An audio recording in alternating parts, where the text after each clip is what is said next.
Hello, and welcome back to Earthly Delights, the place where we dig beneath the surface to uncover the forgotten foods, resilient plants, and quiet miracles that the natural world has been offering us all along.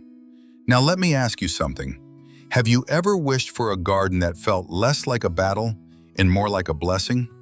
A garden for people who love growing food but are tired of constant spraying, constant watering, constant worrying. A garden for those of you who care about healthy soil, strong plants, practical harvests, and the kind of abundance that does not demand exhaustion in return. Because what if some of the best foods you could ever grow were not the fussy, fragile crops filling supermarket shelves, but the overlooked ones thriving out at the margins, in poor soil, through drought, and with hardly any help at all? Imagine digging up a root that tastes as crisp and sweet as apple with a drizzle of honey. Imagine finding shimmering red berries on a hardy shrub, berries loaded with remarkable nutrition, growing where almost nobody thinks to look. It sounds too good to be true, and yet these plants are real. They are productive, tough, deeply useful, and strangely absent from most backyard gardens.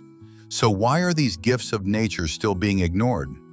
In today's video, we are going to explore 3 remarkable plants that can change the way you think about food growing: the juicy underground surprise of Yacon, the wild and controversial bounty of autumn olive, and the beautiful soil-building power of Goumi berry. And by the time we are done, you may not just want to grow them. You may start seeing your whole garden in a completely different way. If you love useful plants, richer soil, and harvests that make real sense, subscribe to Earthly Delights, and let's dig into the first hidden treasure. Part 1. The Yacon Revelation, a sweet surprise from the earth. Our story starts about 4 years ago, when a friend handed me a few odd, knobby rhizomes and said, more or less, plant these. I had no real plan and no big expectations. I carried them to a forgotten corner of my garden, a patch of poor, unfertilized soil, dug a few shallow holes, dropped them in, covered them up, and let nature do the rest. I did not baby those plants. I did not water them beyond the rain that fell on its own. I did not add compost, fuss over the soil, or spray for insects. Through the season, they were left alone. Then summer faded, autumn arrived, and the leaves began to yellow and collapse. That was when I remembered my little experiment. So I took a digging fork, loosened the soil carefully, and lifted the plant. What came out of that neglected bed stopped me cold. Beneath those tall green stalks, nearly 2 meters high, was a heavy cluster of thick storage roots, some almost the size of sweet potatoes. It was the kind of harvest you do not expect from a crop you barely touched. Of course, I had to taste one. I brushed off the dirt, rinsed a root under the hose, peeled the thin skin, and took a bite. The crunch was clean and refreshing, full of sweet juice. It was not like potato, and it was not like carrot. The flavor was closer to a crisp apple, touched with gentle honey, with just a whisper of melon. This remarkable plant is Yacon, or Smolanthus sanctifolius, a relative of sunflower and artichoke from the high Andes of Peru and Bolivia. People there have grown it for centuries, but outside its native home, it still feels like a secret. Now here is the part every new grower needs to understand. Yacon makes 2 very different underground structures. At the crown, near the base of the stem, you will find the knobby, purplish rhizomes. Those are what you save to plant again next year. Hanging below them are the large storage roots, and those are the sweet ones you eat. Many beginners taste the rhizome first, and that is a hard lesson because it is fibrous, tough, and frankly awful. The real treasure is lower down, in those juicy storage roots holding all that sweetness. Part 2, the nutritional magic, sweetness without the consequence. Now, the moment you taste Yacon, your mind usually jumps to one conclusion: this is too sweet to be healthy. Most of us have learned to hear that warning bell the instant something tastes this good. We assume sweetness means sugar, calories, and trouble later. But Yacon has a surprise hidden inside it. Much of that sweetness comes from compounds called fructooligosaccharides, or FOS, rather than the simple sugars we usually expect. These are long chains of fructose that the body cannot easily break down in the stomach or small intestine. Because of that, they pass through the upper digestive tract with far less effect than ordinary sugars. So they do not create the same sharp blood sugar spikes linked to many sweet foods. When they finally reach the large intestine, they begin doing something far more useful. They act as a prebiotic food source for beneficial gut bacteria. So while you are enjoying something crisp, juicy, and naturally sweet, you are also feeding the microbiome that supports digestion. The calorie story is just as surprising. A generous 200-gram yacon root contains only around 60 calories. That makes it light, refreshing, filling, and much less heavy than its flavor suggests. You can eat it raw, slice it into sticks like carrots, or add it to salads where its sweetness and crunch stand out. In its native region, people also cook it down slowly into a dark yacon syrup, a naturally sweet, lower glycemic option. That is what makes yacon so unusual. It tastes almost like a treat, asks very little from the grower, and still offers nutritional value. And once you understand that, you begin to see it as more than an interesting root crop. It is the first proof that some of nature's best foods have been hiding in plain sight. Part 3. The Crimson Superberry, the Autumn Olive. While yacon keeps its sweetness hidden below the soil, the next plant reveals itself out in the open, draped across wild edges and forgotten places. So let's leave the Andes behind for a moment and step toward the untamed margins of the woods, where Elaeagnus umbellata, better known as autumn olive, waits like a hidden wonder. In spring, this shrub is striking long before it ever bears fruit. The tops of the leaves are a deep, soft green, but turn them over and you will see tiny silver scales catching the light and flashing in the wind.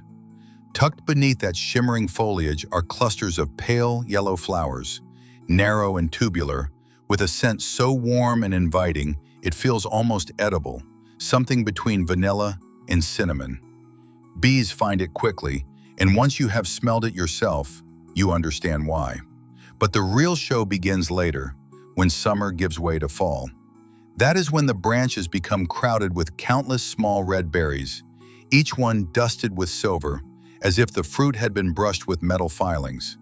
They are beautiful, but they do not reward impatience. If you pick them too early, while they still carry that orange cast, your mouth will know it instantly. Unripe autumn olive is loaded with tannins, and the effect is powerfully astringent, dry, sharp, and almost shocking. That harshness is not accidental. It is a natural defense, a way of keeping the fruit from being eaten before the seeds are fully ready. But if you wait, everything changes. Let the colder weather settle in. Let the season deepen, maybe even through that first light frost. As the berry ripens fully, the tannins begin to fall back, the sugars develop, and the flavor opens up in a completely different way. A ripe autumn olive tastes wild and vivid, something like tart cherry, red currant, and pomegranate meeting in the same fruit, then softening into a sweeter, jammy finish. And yet the flavor is only part of the story. Under the microscope, autumn olive becomes even more impressive.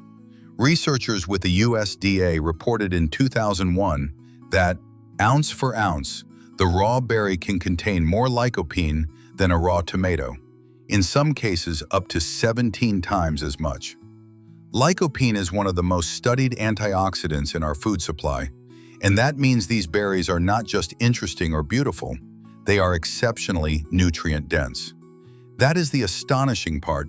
One of the richest superfruits around may be growing right now along roadsides, field edges, and neglected spaces most people walk past without a second glance. Part 4. The Ecological Paradox, from Miracle to Menace. So at this point, the question becomes impossible to ignore.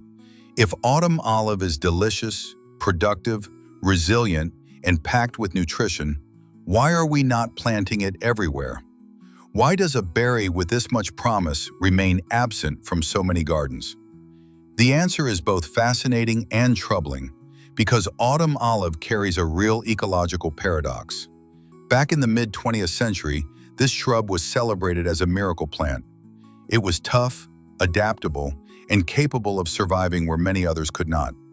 Because of that, millions of seedlings were distributed to stabilize soil, reclaim damaged land, and help restore places as harsh as abandoned strip mines and freshly cut highway banks. And to be fair, it succeeded. It succeeded so well that it became a problem. Autumn olive is a master of survival. A mature shrub can bear enormous amounts of fruit in a single year, with a seed count that quickly climbs into the hundreds of thousands. Birds love those berries, and once they feed, they carry the seeds far beyond the places where the shrub was originally planted. Before long, autumn olive was no longer staying put. It began spreading into open land, forming dense thickets, blocking light, and crowding out native flowers, young trees, and local plant communities. Today it is widely treated as an invasive species, and in many states it is illegal to sell or intentionally plant. That leaves gardeners, foragers, and conservation-minded people in a difficult position. How do you deal with a plant that offers such valuable fruit while also disrupting native ecosystems? Some choose removal, but many foragers argue for a more practical and flavorful response. Eat them to beat them. By harvesting the berries in large amounts and turning them into jams, fruit leather, sauces, and juice, people can remove huge numbers of seeds from circulation. In that way, a plant that became an ecological headache can still offer one useful gift back to the landscape. Part 5. The Goumi berry, the well-behaved cousin. But what if you want all the flavor and health benefits of autumn olive without the guilt of planting something invasive? That is where Goumi comes in. Goumi, or Elaeagnus multiflora, is autumn olive's well-behaved cousin.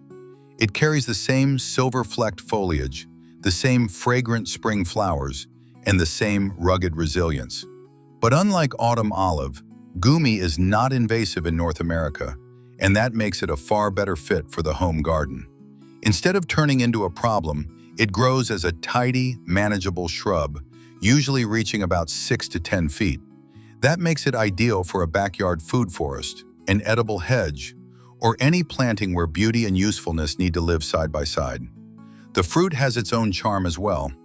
Goumi berries are larger, more oval, and they ripen earlier, often in June or July. The flavor is sweet, tart, and juicy, often compared to a cherry crossed with a grape. Even the single, soft seed inside is edible, with a mild, nutty taste, much like sunflower seed, and a welcome supply of essential fatty acids. Plant strong cultivars such as sweet scarlet, red gem, or tillamook, and you give yourself the best chance at abundant harvests. Goumi needs no sprays, tolerates drought, handles poor soil, and rewards you with generous crops of antioxidant-rich fruit. For a low-maintenance edible landscape, it is hard to ask for a better permaculture plant. Part 6. Soil Alchemy: How These Plants Heal the Earth. Now, before we go any farther, we need to talk about the soil, because that is where the deeper lesson begins. When a plant can produce heavy yakon roots or armloads of berries in ground that looks almost dead, you have to ask how that is even possible. The answer is that some plants do more than survive. They actively help heal the earth around them. Both autumn olive and Goumi are non-leguminous nitrogen fixers. Beneath the soil, their roots form nodules that host a beneficial bacterium called Frankia. Through that partnership, nitrogen from the air is captured and converted into a form the soil can actually use. In simple terms, these plants are building fertility where little seemed to exist before. That is why in sustainable gardening and permaculture, they are called pioneer species. They are the first responders of the plant world. When land has been stripped and weakened by mining, logging, or poor farming, these plants step in and begin the repair work. They do not demand bags of synthetic fertilizer. They help create their own support system. As they grow, they drop leaves rich in nitrogen and organic matter, and over time that slow cycle helps build topsoil, improve soil structure, and prepare the way for more delicate plants to thrive. And that may be the most valuable lesson they offer. Many people are taught to see gardening as constant input, more fertilizer, more amendments, more force. But plants like Goumi and autumn olive remind us that nature works in generous cycles. Give a Goumi bush a sunny place, and it will not only feed your family, it will also help restore the ground beneath it. Part 7. Why are they missing from supermarkets? And that brings us to the question that sits at the center of all of this. If yakon is sweet, refreshing, and good for the gut, and if autumn olive and Goumi offer exceptional nutrition while thriving in poor soil, why are these plants nowhere to be seen in most produce aisles? Why do supermarkets keep giving us the same limited choices again and again? The answer is not flavor, it is not nutrition, and it certainly is not ease of growing. The answer is logistics. Modern commercial agriculture is built around transport, storage, uniformity, and shelf life. The system favors crops that can be harvested by machine, stacked, shipped long distances, kept in cold storage, and still look presentable under bright store lights week after week. That is the standard, and these plants simply do not fit it. Yacon is a perfect example. The roots are delicate, they bruise easily, they snap in handling, and if you wash the soil off too early and try to store them clean, they can rot quickly. The proper way to keep yakon is to leave the dirt on, store it cool and dark, and wash it only just before eating. That may work beautifully for a gardener, but it is a terrible match for a supermarket display. Autumn olive and Goumi run into a similar problem. Their berries have very thin skins, which means they do not tolerate rough handling well. Try to harvest them mechanically, and they can turn to pulp almost immediately. Even after careful picking, their fresh shelf life is short. Within days, they begin to lose quality. But here is the beautiful reversal. What makes these plants difficult for industrial agriculture makes them ideal for the home grower. When your shelf is a basket in the kitchen or a counter a few steps away, you do not need fruit that can survive a 3-week display.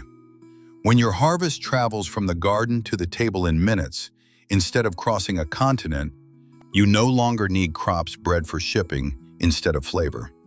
That is why growing or foraging these plants matters. It is not just about unusual food.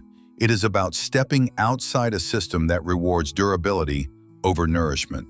It is about reclaiming a little food sovereignty for yourself and tasting flavors, textures, and nutrition that almost never make it into the modern marketplace. For a long time, many of us have been taught that growing food must be a struggle, a constant fight against weather, pests, poor soil, and disappointment.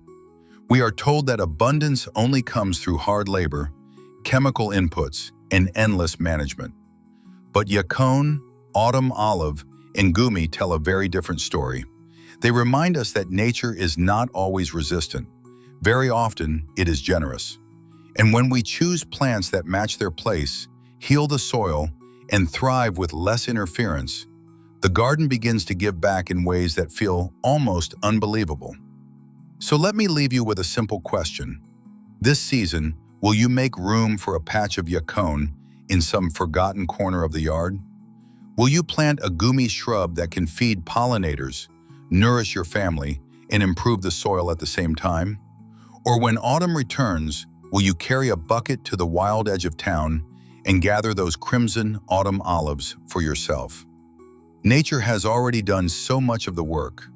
Our part is to notice, to plant wisely, and to taste what has been waiting for us all along. If this journey into the forgotten abundance of the earth inspired you, like this video, subscribe to Earthly Delights, and share your thoughts in the comments. Have you ever tasted yakon? Do autumn olives grow near you? I'd love to hear your story. Until next time, keep your hands in the soil, keep learning from the land, and keep seeking out the earthly delights growing all around you.